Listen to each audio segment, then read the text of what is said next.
ابو سعید رضی اللہ عنہ سے روایت ہے کہ وہ رسول اللہ صلی اللہ علیہ وسلم کے پاس آئے، آپ بخار میں مبتلا تھے، تو انہوں نے اپنا ہاتھ آپ کی چادر پہ رکھا، کہا ہے اللہ کے رسول آپ کا بخار تو بہت سخت ہے۔ آپ نے فرمایا بے شک ہمارا حال اسی طرح ہوتا ہے، ہم پر آزمائش زیادہ سخت ہوتی ہے اور ہمارا اجر بھی زیادہ ہوتا ہے، یعنی جس کی آزمائش بڑھی اس کا اجر بھی بڑھا، جس کی تکلیف زیادہ اس کا ثواب بھی زیادہ۔ پھر انہوں نے پوچھا اے اللہ کے رسول لوگوں میں آزمائش کے لحاظ سے سخت کون ہوتا ہے؟ آپ نے فرمایا انبیاء۔ کہا پھر کون؟ آپ نے فرمایا علماء۔ کہا پھر کون؟ فرمایا نیک لوگ۔ اب ہونا تو یہ چاہیے تھا کہ جو نیک لوگ ہوں، یا عام طور پر لوگ یہی سمجھتے ہیں کہ اگر ہم نیک کام کر رہے ہیں، عبادت کر رہے ہیں، تو پھر ہماری زندگی میں تو کوئی مشکل نہیں ہونی چاہیے۔ نہیں، مشکلیں ہوتی ہیں ان کی زندگی میں، لیکن وہ برداشت کر کے خوشحال ہوتے ہیں، وہ دل سے خوش راضی رہتے ہیں، اور وہ سمجھتے ہیں کہ ہر لمحہ ہمارا اجر بڑھتا چلا جا رہا ہے، لہٰذا یہ چیز ان کو اطمینان دیتی ہے، اور وہ اس پریشانی پہ پریشان نہیں رہتے ہر وقت، بلکہ اللہ سبحانہ تعالیٰ کی طرف رجوع کرتے ہیں۔ نبی صلی اللہ علیہ وسلم نے یہ بھی فرمایا کہ ان کو یعنی نیک لوگوں کو بعض اوقات ایسی تکلیفیں آتی ہیں، کچھ لوگ آزمائش پر بھی خوش ہوتے ہیں بنسبت اس شخص کے جو کچھ دیے جانے پر خوش ہوتا ہے۔ یعنی عام لوگوں کا حال کیا ہوتا ہے کہ جب ان کو کچھ دیا جاتا ہے تو وہ خوش ہوتے ہیں، لیکن انبیاء اور نیک لوگ جب ان پر کوئی تکلیف آتی ہے تو خوش ہوتے ہیں، وہ سوچتے ہیں کہ ہمارے رب نے اس کام کے لیے چنا۔ اب رب کی بڑی حکمتیں ہوتی ہیں، وہ کسی پر اس کی وسعت سے بڑھ کے بوجھ نہیں ڈالتا۔ لا یکلف اللہ نفسا الا وسعها، اللہ کسی جان پر اس کی ہمت وسعت سے بڑھ کے بوجھ نہیں ڈالتا۔ لہا ما کسبت وعلیہا ما اکتسبت،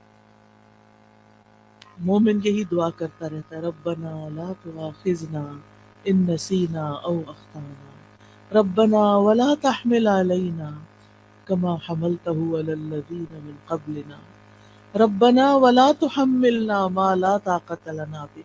یعنی جب ان کو تکلیف آتی ہے تو وہ سوچتے ہیں کہ اگر یہ تکلیف ہمارے گناہوں کی وجہ سے ہے، تو کہ دعائیں کرتے ہیں یا اللہ تو ہمیں پکڑنا، ہمیں نہ پکڑنا، اگر ہم بھول گئے یا ہم نے کوئی غلطی کر لی ہے تو اس پر ہماری پکڑ نہ کر، اللہ ہم پہ وہ بوجھ نہ ڈال جو ہم سے پہلے لوگوں پہ ڈالے گئے، اللہ ہمیں وہ بوجھ نہ اٹھوا جس کے اٹھانے کی ہم میں طاقت نہیں، جس کی ہم ہمت نہیں رکھتے، یا اللہ اس تکلیف کو اتنا نہ بڑھا دینا کہ ہم اسے برداشت نہ کر سکیں۔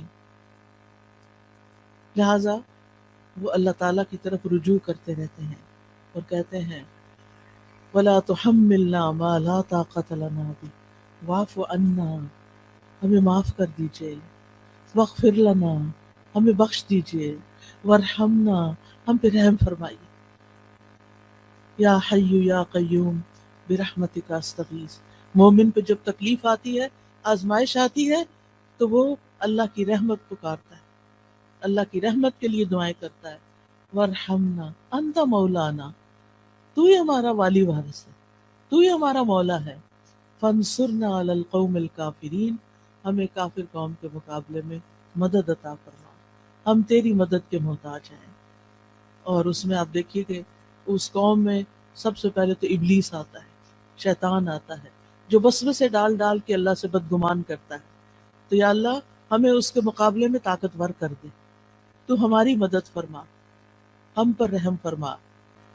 پھر اسی طرح ہم دیکھتے ہیں کہ نبی صلی اللہ علیہ وسلم ہر طرح کی تکلیفوں سے آزمائے گئے، یتیم پیدا ہوئے، ماں بھی فوت ہو گئی چھوٹی عمر میں، پھر دادا فوت ہو گئے، پھر چچا مددگار تھے عین مصیبت کے سال، وہ بھی فوت ہو گئے، بیوی بڑی غمگسار تھی حضرت خدیجہ، وہ بھی فوت ہو گئی، پھر وطن سے پیار ہوتا ہے، حالات اتنے تنگ ہو گئے، آزمائشیں اتنی بڑی، 3 سال تو ایک گھاٹی میں گزارنے پڑے جہاں کچھ کھانے پینے کو نہیں تھا، اور پھر بالآخر مکہ چھوڑنا پڑا، چھوڑتے ہوئے کہا ہے مکہ تو مجھے سب سے پیارا ہے، اگر تیرے رہنے والے مجھے یہاں سے نہ نکالتے میں کبھی نہ جاتا یہاں سے۔ پھر ایک نئی جگہ پر گئے، وہاں جا کر جنگیں مسلط ہوگی، ایک کے بعد ایک سال جنگ آ رہی ہے، جان مال ہر چیز کو خطرہ، خوف، پریشانی، بیماری، کون سی تکلیف تھی جو رسول اللہ صلی اللہ علیہ وسلم پر نہیں آئی؟ پھر آپ کے بیٹے بھی فوت ہو گئے، پھر حضرت ابراہیم جو چھوٹے تھے وہ پیدا ہوئے ماریہ قبطیہ سے، اور ان کی وفات پر آپ رو دیے، آپ کی آنکھوں سے آنسو گر رہے تھے۔ صحابہ بڑے حیران ہوئے کہ آپ بھی روتے ہیں۔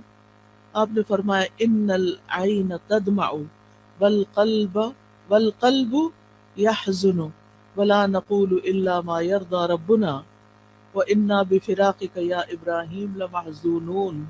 آنکھیں روتی ہیں، دل غمگین ہوتا ہے، اور ہم وہی بات کہتے ہیں جس سے ہمارا رب راضی ہوتا ہے۔ دل میں غم ہے، آنکھوں میں آنسو ہیں، یہ منع نہیں ہے، یہ ہوگا، لیکن زبان سے کوئی ایسی بات نہیں نکالیں گے جو رب کو ناراض کرے۔ اور اے ابراہیم، تیری جدائی سے ہم بڑے غمگین ہیں، یہ تو ہمیں چھوڑ گیا ہے، ہمیں غم ہے۔ سوال یہ پیدا ہوتا ہے کہ یہ تکلیفیں آتی کیوں ہیں؟ کیا مقصد ہے ان کا؟ تو سب سے پہلی بات تو یہ کہ اللہ تعالیٰ ہمارا امتحان لیتے ہیں۔ امتحان میں جو کامیاب ہو جاتا ہے اس کے درجے بلند ہو جاتے ہیں، اور جو فیل ہو جاتا ہے وہ نیچے چلا جاتا ہے۔ تو یہ انسان کو بلند درجے دینے کے لیے آتی ہیں۔ حدیث میں آتا ہے بے شک بندے کے لیے جب اللہ سبحانہ تعالیٰ کے ہاں ایک مقام مرتبہ مقدر ہو چکا ہوتا ہے، یعنی اس کو وہ بلند مقام دینا ہے، لیکن وہ بندہ اپنے اعمال کی بنا پر اس تک نہیں پہنچ سکتا، یعنی عمل اس کے کم ہے، درجہ اللہ کے ہاں بڑا لکھا ہوا ہے کہ اس کو یہاں تک پہنچنا ہے، تو اللہ تعالیٰ اسے اس کے اپنے جسم میں یا مال میں یا اولاد کی آزمائش میں ڈال دیتا ہے، کیونکہ اللہ نے اس کو بلند درجہ دینا ہوتا ہے۔ اب انسان سوچتا ہے کہ اور لوگ تو مزے سے جی رہے ہیں، ان کو تو کوئی تکلیف نہیں، وہ تو آرام سے چل لیتے ہیں، مجھے ہی کیوں تکلیف ہے؟ سب کی اولاد اتنی صحت مند ہے، میرا بچہ کیوں بیمار ہے؟ سب کے شوہر اتنے اچھے سلوک کرتے ہیں، میرا شوہر مجھے کیوں نہیں پوچھتا؟